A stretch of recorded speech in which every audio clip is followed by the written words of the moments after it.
Assalamualaikum warahmatullahi wabarakatuh, teman-teman mahasiswa sekalian yang saya hormati. Selamat datang kembali. Hari ini kita akan menyelami topik yang sangat krusial ya dalam pengembangan kurikulum PAI mata kuliah kita, yaitu tentang menganalisis peserta didik sebagai subjek pengembangan kurikulum PAI. Selama ini kita itu sering memandang kurikulum itu dari sudut pandang materi atau tujuan semata.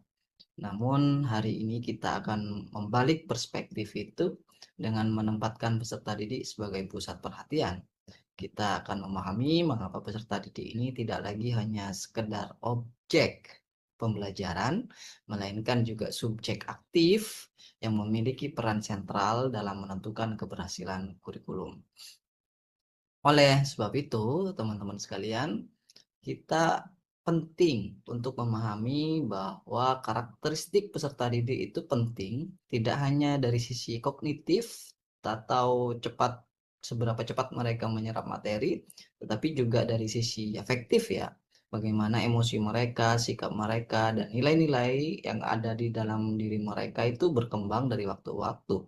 Serta aspek psikomotor tentu, yaitu keterampilan dan gerak fisik mereka itu juga harus menjadi pertimbangan di dalam mengkonstruk atau mengembangkan kurikulum PAI. Terutama juga tentang lingkungan yang melekat pada diri peserta didik kita, yang belakangan ini isu-isu lingkungan kita itu seringkali mendapati sorot negatif ya, terutama dalam hal perundungan atau bullying.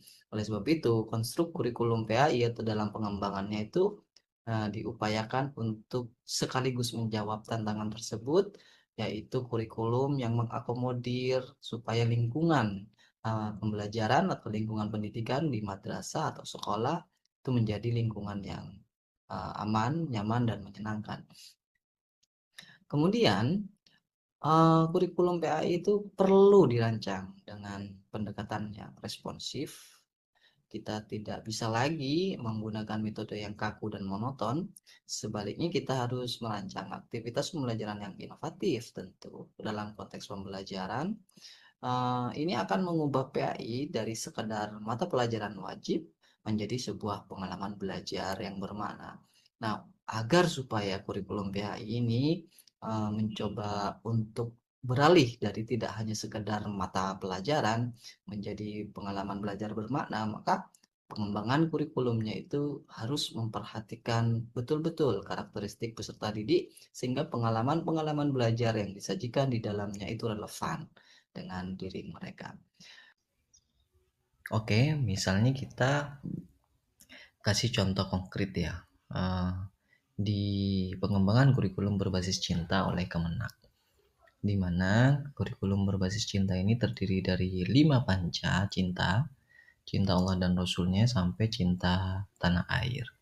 Dalam konteks peserta didik sebagai subjek pengembangan kurikulum, dalam pengembangan kurikulum ini peserta didik itu harus diposisikan sebagai subjek bagaimana cinta Allah dan Rasulnya ini ketika dalam pengembangan harus melihat karakteristik-karakteristik peserta didik, misalnya di tingkat pendidikan dasar itu bagaimana pengembangannya, tentu harus cinta Allah dan Rasulnya itu dalam bentuk konkret, tidak boleh abstrak karena struktur pemikiran peserta didik dalam pendidikan dasar itu masih tidak terlalu mampu menangkap hal-hal yang abstrak. Mereka itu cenderung mampu untuk menangkap hal-hal yang konkret.